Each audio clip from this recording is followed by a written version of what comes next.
Bonsoir mon compatriote, comment ça va?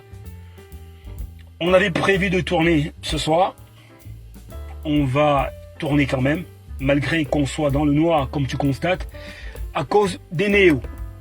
Voilà, Eneo nous a coupé la lumière, mais on va quand même utiliser les lampes de la voiture pour tourner. Quand tu planifies quelque chose, mon compatriote, fais-le. Ne procrastine pas. Si tu as planifié un truc, avec les moyens de bord, à l'instant où tu as planifié ça, tu le fais. Donc, avec cette lampe de voiture, on va tourner. On va juste remercier Eneo et se rendre compte, à l'évidence, que nous avons beaucoup de problèmes. Nous avons beaucoup de problèmes. Il faut en résoudre un par un.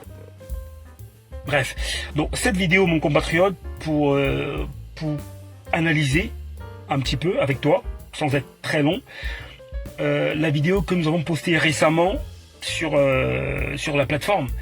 Une vidéo d'une voiture qui est sur la route, qui double n'importe comment et qui finit par faire un accident.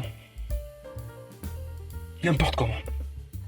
Alors cette vidéo, je vais te la repartager, mais avant ça, je tiens à remercier cet abonné, je tiens à remercier ce waiter, ce compatriote qui a filmé et qui nous a envoyé cette vidéo afin que nous puissions en exploiter, commenter dessus et en tirer des enseignements. Donc merci beaucoup cet abonné, je citerai pas de nom mais il va se reconnaître.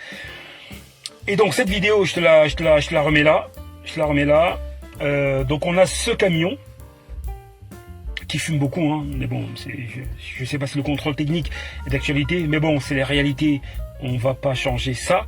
Donc ça fume beaucoup. Donc il y a cette voiture blanche là qui tente un dépassement, malgré le marquage au sol qui n'est pas favorable, parce que le marquage au sol signifie que lui il peut pas doubler, mais effectivement les voitures qui viennent en face peuvent doubler.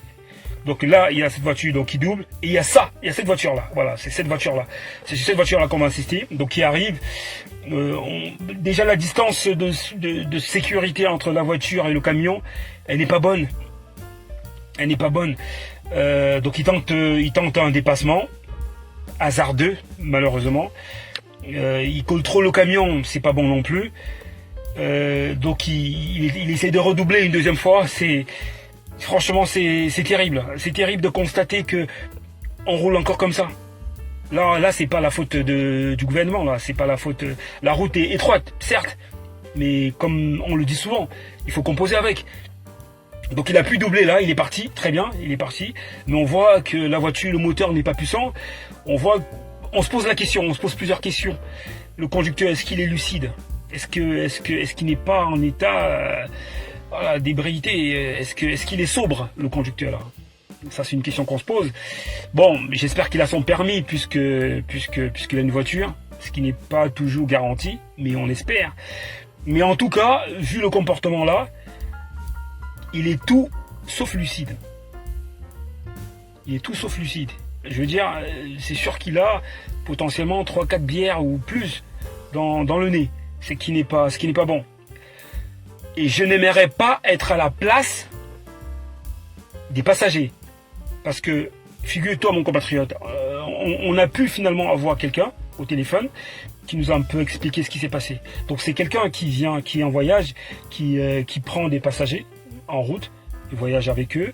Donc il a doublé comme on l'a vu là, il a tenté de doubler et finalement il a doublé comme on l'a vu là. On l'a perdu de vue. Mais en fait devant, lors d'un dépassement, d'un énième dépassement, ce qui s'est passé, c'est qu'il se met sur la file des voitures qui viennent en face. Pourquoi pas? Et en face, il y a une voiture qui arrive. Donc, il n'a pas le temps de le dépasser normalement. Donc, qu'est-ce qu'il fait? Il essaie de se rabattre rapidement sur la droite. Mais il parvient à heurter quand même. Ah bah voilà, vous voyez, l'aléa du direct. Donc là, je repère la lumière, mais tant pis. On va continuer. On va remercier Eneo une fois de plus. Donc, en fait, il a doublé.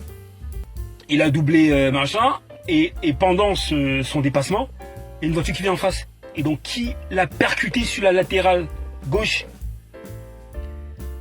Donc heureusement qu'il n'y a pas eu un face-à-face. Parce que s'il y avait un face-à-face, catastrophe assurée.